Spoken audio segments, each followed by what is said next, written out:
Jesus Cristo, de acordo com o autor da carta aos Hebreus, ele é a exata expressão de Deus. O autor aos Hebreus diz: ele, Cristo, é o resplendor da glória e a expressão exata do seu ser. Nosso tema desta noite: Jesus Cristo, a expressão exata do Pai. Obviamente, esse título não é original, não é meu, eu acabei de mostrar de onde ele foi tirado. Mas eu quero acrescentar o que nesta noite e nesta passagem, particularmente, Cristo revela acerca do Pai. Tudo aquilo que o Pai é, Cristo o revela. Cristo revela a justiça do Pai. Cristo revela a ira do Pai.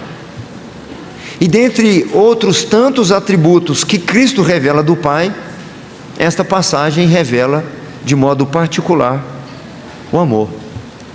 Jesus Cristo, a expressão exata do Pai, o amor revelado.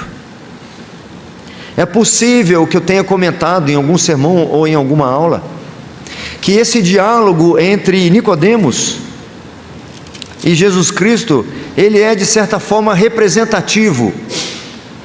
Nicodemos está ali representando de certa forma a própria humanidade, porque as questões que estão reservadas lá no coração de Nicodemos são as questões que estão reservadas no coração de todas as pessoas, ainda que elas não tenham consciência disso. Em algum momento, todo ser humano vai vivenciar o mesmo drama que Nicodemos. Antes de sair de casa, recebi a notícia do falecimento de um amigo de mais de 20 anos, um diácono, que nos ajudou, a mim e a minha esposa, na plantação da igreja presbiteriana lá do Jardim Arpoador, quando éramos uma congregação dentro de casa. Um diácono operoso, dedicado, trabalhador. Temos muitas histórias. Há alguns anos eu não o encontrava, mas não precisava, porque o que vivemos juntos, a gente poderia ficar 100 anos sem nos encontrar, que quando nos reencontrássemos era como se tivesse sido alguns dias. Tamanha as experiências de convívio. Tem uma imagem de uma filmagem que deve estar guardada em algum lugar, algum arquivo meu, ele buscando crianças lá no Singapura, num Fiatzinho Uno. Aí ele desce do carro e começa a filmar, sai lá de dentro umas 15 crianças.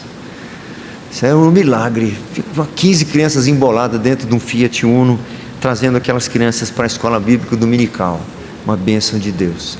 Fico imaginando como deve estar a esposa, a Leia, os filhos nesta hora de vésperas de celebração do nascimento de Jesus Cristo, com o desafio de entender que a alegria da ceia não foi roubada, a alegria da data não foi usurpada, e que ainda que tenha passado na mente deles, poxa, morrer justamente nesse dia, sepultar justamente amanhã, dia 25, nunca mais o Natal para nós vai ter a mesma alegria. Ainda que tenha passado por um instante essa preocupação no coração deles, eles deviam, pelas Escrituras, ter esse recurso. O que nós celebramos hoje não é simplesmente a ceia de Natal, nem a troca de presentes, é justamente a solução, o drama de toda a humanidade. O que acontecerá comigo depois que eu der o último suspiro? Então, ao invés de pranto, eles deveriam estar nos dias de hoje tendo ainda mais motivos para celebrar, porque um dia, que não sabemos qual dia foi, há 2000 anos atrás aproximadamente, a solução para o problema que eles estão vivendo hoje foi decretado já, ou foi executado, foi decretado lá na eternidade. Então, hoje, quando nos lembrarmos, no dia de hoje, quando nos lembrarmos do falecimento do nosso papai, do nosso esposo, do nosso ente querido, justamente no dia de hoje, nós temos ao mesmo tempo a dor da perda, mas o consolo de saber que num dia como esse, o nosso Redentor veio a este mundo para nos livrar do maior drama que a existência humana pode enfrentar, que é justamente a morte. É por isso que esse diálogo é representativo. Nicodemos representando a humanidade, seus anseios, seus temores, os verdadeiros temores, os verdadeiros anseios, e de outro lado, o Deus encarnado, a solução para os problemas mais insolúveis, o caminho para aqueles que não sabiam para onde ir, a porta para quem estava aprisionado, a libertação para aqueles que estavam cativos. O diálogo que nós lemos, parece num primeiro momento que Nicodemos leva uma questão genuína diante do Senhor. Tenho visto os milagres que tens feito, e ninguém faz esses milagres, ninguém opera sinais como esses, se não for enviado da parte do Pai. Jesus não responde aos seus lábios, Jesus não responde à sua mente, Jesus responde ao seu coração. A isto respondeu Jesus: em verdade te digo, que se alguém não nascer de novo, não pode ver o reino de Deus. Porque sinceramente, Nicodemos, essa é a sua questão. Você está vindo com essa conversa aí, de falar que eu vim do Pai, mas o ponto é esse, e nós não temos tempo a perder. O ponto é esse: se você não nascer de novo, você não pode ver o reino. Toda a sua folha corrida, todo o seu serviço prestado, todo o ensino como mestre em Israel, todo o empenho como fariseu, de nada valerá, se você não nascer de novo. Aí Jesus vai explicar sobre esse nascer da água e do Espírito, que não é o mesmo que nascer na carne. Vai explicando, vai falando sobre onde o vento sopra, etc. Mas Nicodemos permanece com dúvidas. Como pode isso? Como é que pode acontecer esse negócio de nascer de novo? Eu sendo um homem adulto, maduro, voltar ao ventre da minha mãe. Jesus continua explicando ainda para ele sobre essa questão da conversão, da transformação do nosso coração, desse novo nascimento. E aí Nicodemos ainda está em dúvidas. Como pode suceder isso? Não entrava na cabeça daquele fariseu. Era uma conta que ele não conseguia encontrar o resultado. Como é que pode nascer de novo para herdar o reino? Nosso Senhor, antes de dar a explicação final, provoca um pouco mais aquele doutor da lei. Diz-nos o finalzinho do verso 9: acudiu Jesus: tu és mestre em Israel e não compreendes estas coisas? Certamente Nicodemos ainda permaneceu com dúvidas. Como pode isso? É por isso que lá no versículo 16, Jesus está respondendo a essa indagação de Nicodemos. Como pode suceder isso? Ou por que isso? É por isso que o verso 16, ele começa com um porquê que indica para nós resposta. Esse porquê junto é a resposta. E Jesus está respondendo do porquê que isso acontece. Por que alguém pode nascer de novo e naturalmente poder herdar o reino dos céus? Porque Deus amou ao mundo de tal maneira que deu seu Filho unigênito, para que todo que nele crê não pereça, mas tenha a vida eterna. Jesus Cristo é a expressão exata do Pai, e dentre os atributos do eterno Pai, o que Jesus Cristo está revelando para o aflito Nicodemos naquela hora? O amor. O amor. Eu vou fazer 3 destaques aqui em relação a esse amor que nós encontramos nesta passagem, fundamentado em toda a Escritura. Em primeiro lugar, esse amor que Jesus revela, que Jesus é a expressão para revelar, é um amor atemporal. É um amor que independe do tempo. Atemporal é uma característica daquilo que está à parte ou independente, ou não é afetado pelo tempo. Há um aspecto de intemporalidade. Essa palavra eu tive que escrever para ler devagar.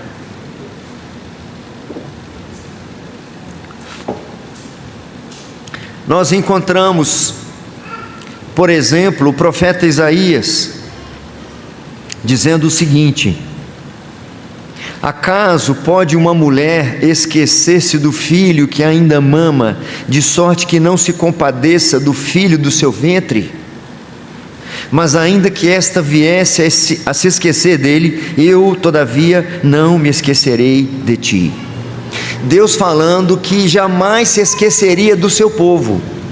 E o interessante que isso está no capítulo 49 do profeta Isaías, e o título dessa passagem é: o servo do Senhor é a luz dos gentios, se referindo a quem? Ao Messias, ao Cristo.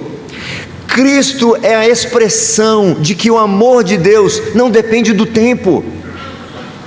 É por isso que o apóstolo Paulo, escrevendo aos Efésios, ele diz assim: bendito Deus e Pai de nosso Senhor Jesus Cristo, que nos tem abençoado com toda a sorte de bênção espiritual nas regiões celestiais em Cristo, assim como nos escolheu nele antes da fundação do mundo, para sermos santos e irrepreensíveis perante ele, e em amor nos predestinou para ele.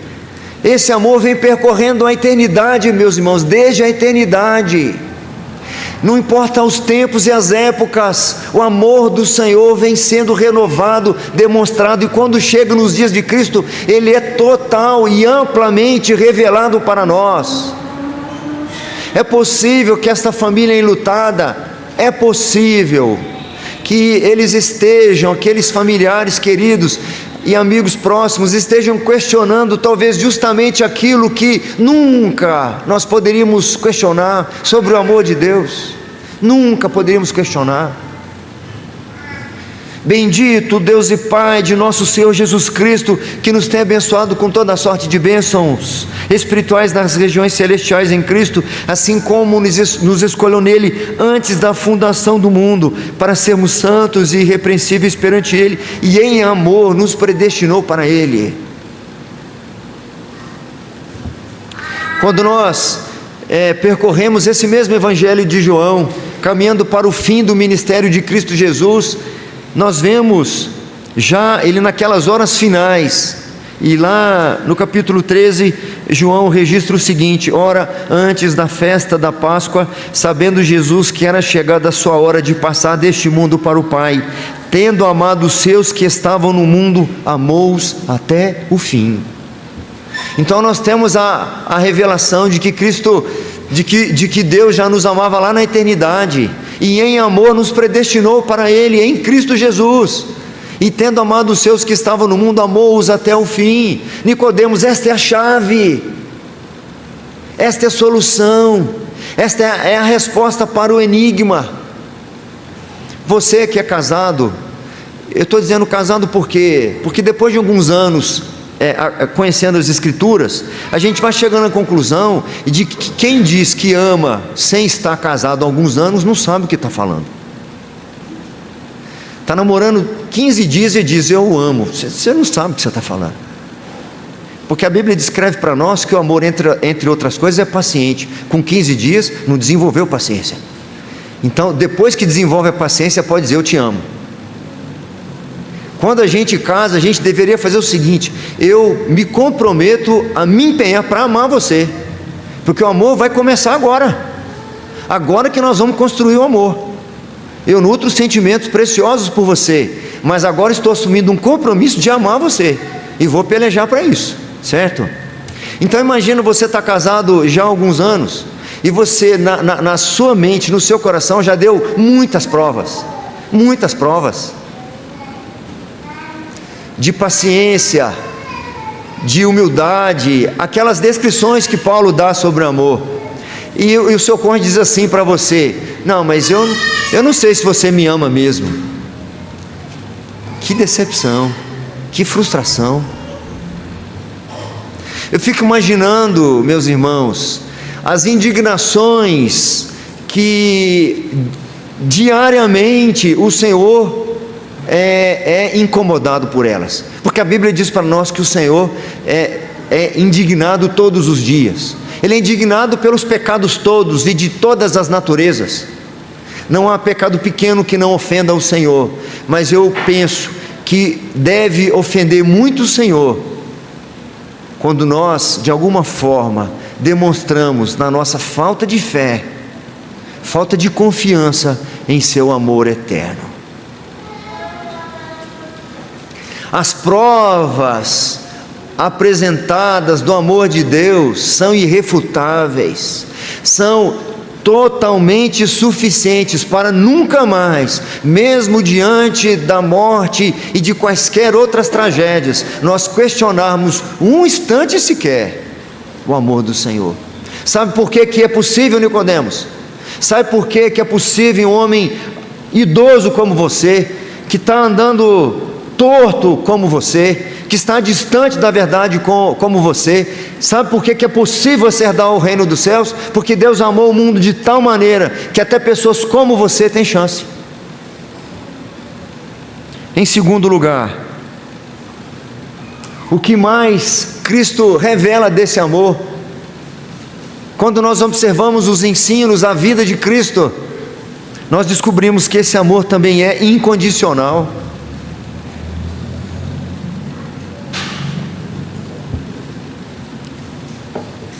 Não há condição prévia, não há exigência para que Deus em Cristo ame os seus escolhidos. Não há uma seleção, não há um concurso, não há mérito, não há capacidade, não há beleza, nada que justifique esse amor da parte do Senhor. Eis aqui mais uma razão para que não se questione o amor de Deus por nós, revelado em Cristo Jesus. Cristo Jesus revela a incondicionalidade desse amor, demonstrando sua preferência pelos perdidos, pelos rejeitados, pelos excluídos, por aqueles que não são. Jesus fala com pessoas como Nicodemos, ou seja, os fariseus, dizendo que os publicanos, os pecadores, as prostitutas e meretrizes têm proeminência no reino em relação a eles, que eram os grandes religiosos, os mestres da lei. Paulo, escrevendo aos Romanos, ele diz: ora, a esperança não confunde, porque o amor de Deus é derramado em nosso coração pelo Espírito Santo que nos foi outorgado. Nossa esperança se fundamenta nisso, porque Cristo, quando nós ainda éramos fracos, morreu a seu tempo pelos ímpios. Dificilmente alguém morreria pelos justos, ou por um justo, pois poderá ser que pelo bom alguém se anime a morrer, mas Deus prova o seu próprio amor para conosco, pelo fato de ter Cristo morrido por nós, sendo nós ainda pecadores. Eu não posso de maneira nenhuma questionar o Senhor, de maneira nenhuma querer que o Senhor prove, encostar o Senhor no canto de alguma forma, para que Ele prove o amor que Ele tem por nós, esse amor para conosco. Essa é a nossa esperança, aí a nossa esperança não pode ser confundida, não pode ser confundida por nenhum outro recurso que nós de repente aguardamos e esperamos como demonstração do amor de Deus. Portas serão fechadas, negativas virão da parte do Senhor, frustrações virão, muitas coisas que desejamos, que ansiamos, nos serão impedidas, mas nem com todas as portas fechadas justificaria eu de alguma forma questionar o amor de Deus em Cristo Jesus, que é revelado por nós. É por isso que Nicodemos não consegue entender até então. É como se o Senhor agora desse a chance. Consegue entender agora, Nicodemos? Consegue entender agora? É por causa desse amor que percorre os séculos, é por causa desse amor que penetra corações endurecidos. Quando nós lemos, por exemplo, em Mateus 1, na genealogia de Jesus, aqueles que tiveram a honra de serem predecessores hereditários de Jesus Cristo, aqueles que estavam na linha genealógica de Jesus Cristo, eram aqueles herdeiros da promessa feita a Adão em Gênesis 3,15, que do descendente da mulher nasceria aquele que esmagaria a cabeça da serpente. Há então uma geração escolhida, daqueles que levariam esta semente. E nós encontramos lá Abraão, antes chamava-se Abrão, que significa pai exaltado.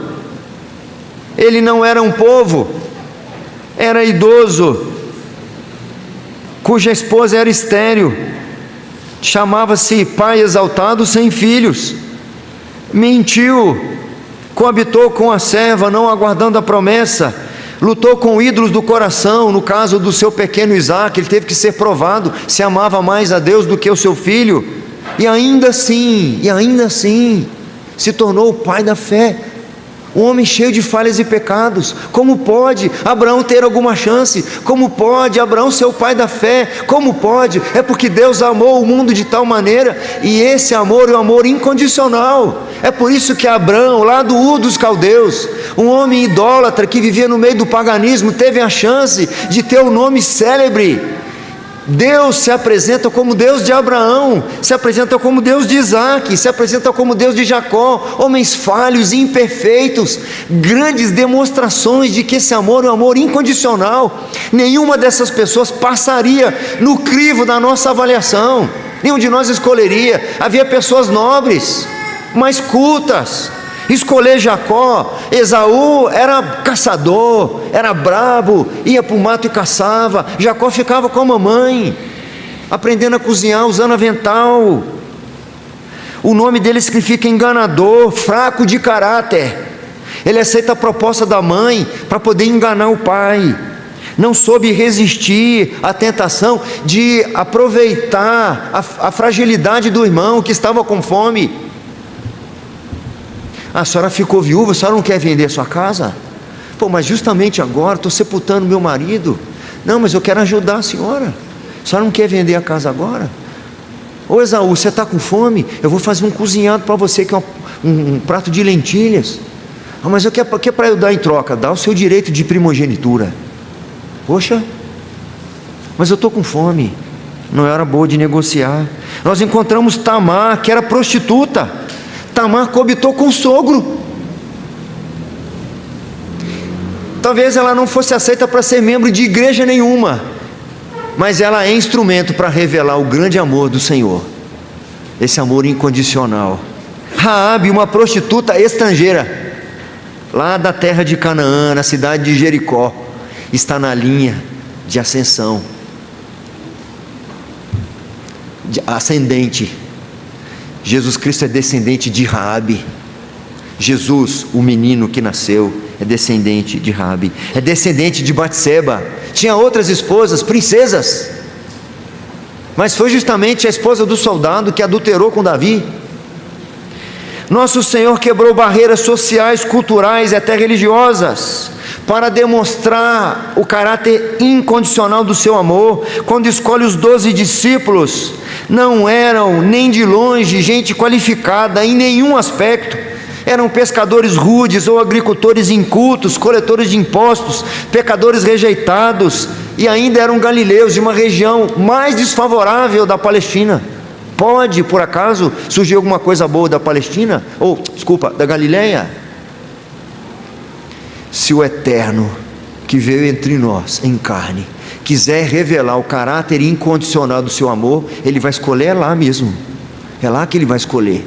Ele não vai escolher nascer no palácio real, Ele vai escolher nascer lá na manjedoura. Não vai escolher os berços rebuscados daqueles dias, vai escolher o coxo de um animal.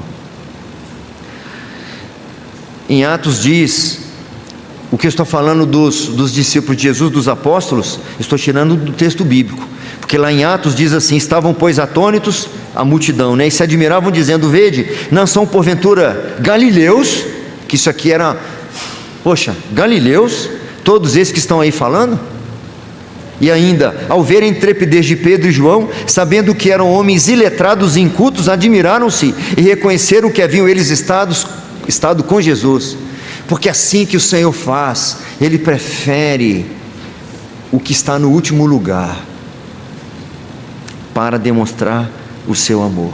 Eu não poderia deixar de citar esse texto, quando o apóstolo Paulo está escrevendo para uma igreja que se acha especial, uma igreja que se acha em destaque, porque estavam numa cidade grande, uma igreja grande, com recursos financeiros, e muitos dons eram manifestados, dons extraordinários eram manifestados naquela igreja, a igreja de Corinto. E ele escreve assim, logo no início da carta: irmãos, reparai pois na vossa vocação, visto que não foram chamados muitos sábios segundo a carne, nem muitos poderosos, nem muitos de nobre nascimento.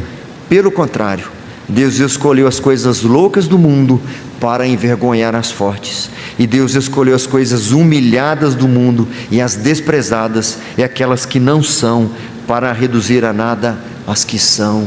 Louvado seja o nome de Jesus Cristo, porque revela o amor do Pai ao amar aqueles que não tinham a menor condição. Seu amor é atemporal e é incondicional. E para encerrar, meus irmãos, esse amor é um amor sacrificial.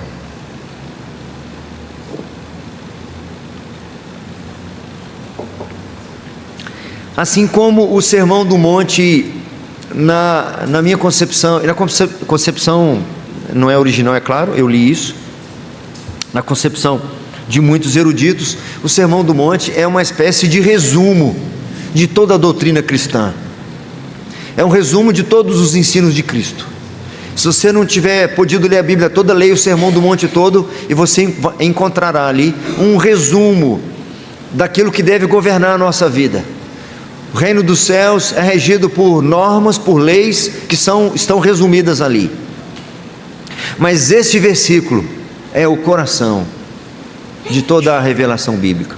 Talvez esse versículo 16 seja o versículo mais decorado pelo cristianismo ao longo dos séculos, porque Deus amou de tal que deu o seu unigênito para todo aquele que nele não, mas tenha a vida eterna. Nicodemos tem um drama existencial, como eu disse. O ser humano, todo ser humano tem, vai passar por ele. Você não passou na juventude, vai passar na velhice, porque vamos à casa eterna, e os pranteadores andarão rodeando na praça. O fio de prata será rompido, como diz Eclesiastes. Apesar de Nicodemos ser tido como um exemplar, uma pessoa exemplar pela comunidade, uma pessoa de destaque entre os religiosos, Jesus lhe chama de mestre. Nicodemos, sendo um mestre em Israel, não sabe responder essas questões. O próprio Senhor Jesus dá esse destaque para ele.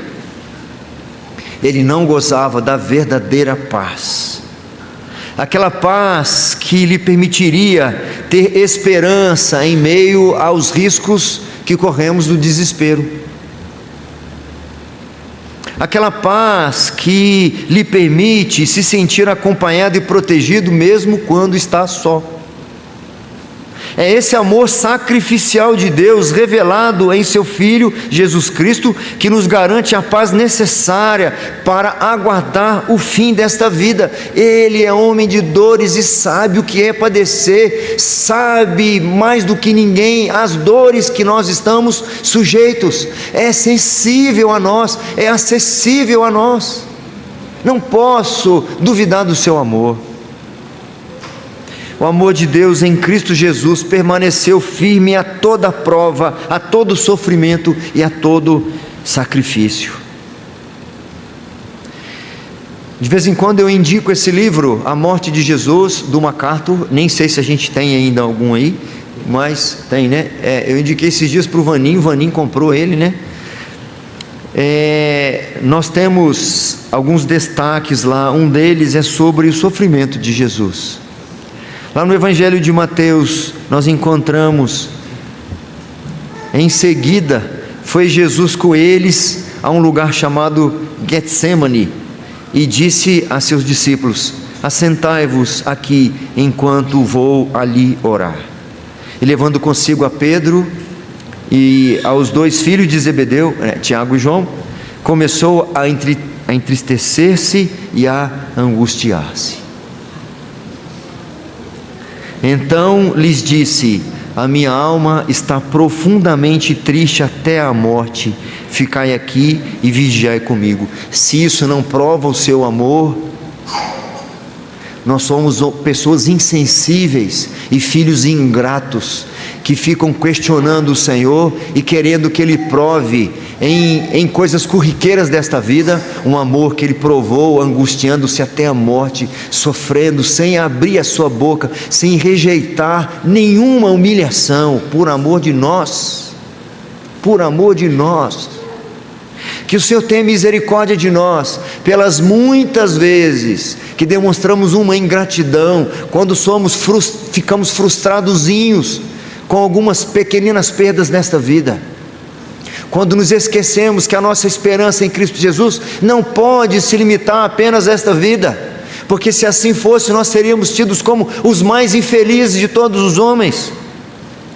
Quando lemos algumas horas mais à frente, depois desse momento de oração no Getsemane, nós encontramos assim: quando chegaram ao lugar chamado Calvário ou Caveira, ali o crucificaram, bem como aos malfeitores, um à direita e outro à esquerda. Contudo, Jesus dizia: Pai, perdoa-lhes, porque não sabem o que fazem. Então, repartindo as vestes dele, lançaram sorte. O nosso Redentor, como diz a Escritura, o amado da nossa alma, quem diz isso é o Pai, é amado da alma, o amado do Pai, revela o amor do Pai de forma sacrificial. Eu quero encerrar reforçando ainda esse ponto e, de certa forma, fazendo alusão aos outros também, tomando emprestadas as palavras inspiradas pelo apóstolo Paulo, quando escreve aos Romanos capítulo 8, se você puder abrir lá conosco.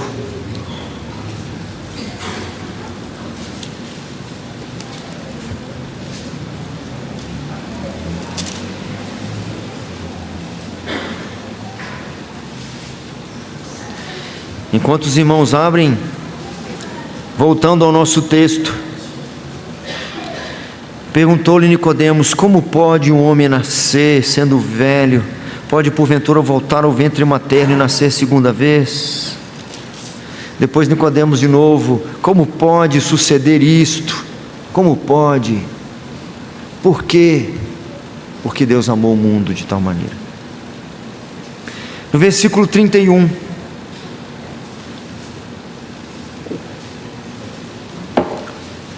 Romanos 8, 31. Que diremos, pois, à vista destas coisas? Se Deus é por nós, quem será contra nós? 32.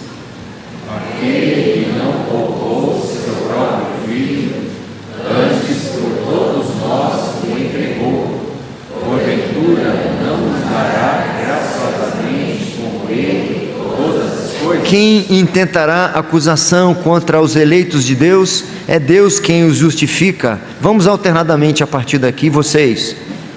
Quem os condenará? É Cristo Jesus, quem morreu, ou antes quem ressuscitou, o qual está à direita de Deus e também intercede por nós. Quem nos separará do amor de Cristo? Será tribulação, ou angústia, ou perseguição, ou fome, ou nudez, ou perigo, ou espada? Como está escrito, por amor de ti somos entregues à morte o dia todo, fomos considerados como ovelhas para o matador. Em todas estas coisas, porém, somos mais que vencedores por meio daquele que nos amou.